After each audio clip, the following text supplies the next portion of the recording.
Trenutno je med mladimi na osnovni šoli Naklo najbolj priljubljeno prevozno sredstvo skirca. Če se mi kdaj ne da hoditi, samo vzamem skirco, lepo se zapeljem, pa je. Če se ti mudi preduri ali pa kaj hiter skirco vzameš, pa greš, a ne? Lažje, kot če hodaš, pa s prijatelji se malo podružimo, pa pokažemo kakšne trike, ki smo se jih naučili. A ne, Sara? Ja, zdaj vsi hodijo z njimi v šola.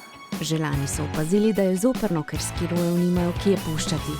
Koleso so lahko parkirali v kolesarnici, skiroje pa so obešali na ograje in jih puščali na šolskem dvorišču, kar ni bila najboljša rešitev. Tako so na lanskem šolskem parlamentu predlagali, da šola zgradi skirojnico. Meni je všeč, ko imamo lahko ključavnice zraven in pač so res varno zaklenjene.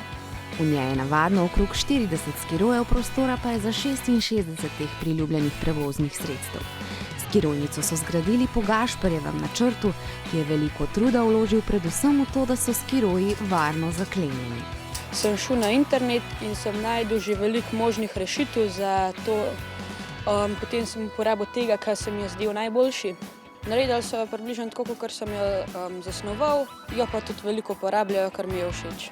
Pomembno je, da mladi v skirojnici ne parkirajo koles. In še na eno pravilo pri vožnji s kolesom pogosto pozabljamo.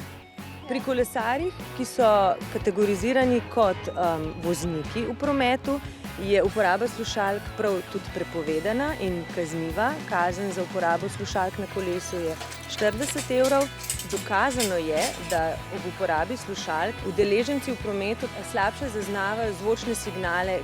Sam res, hudo. V prometu, to se pravi v realnem življenju.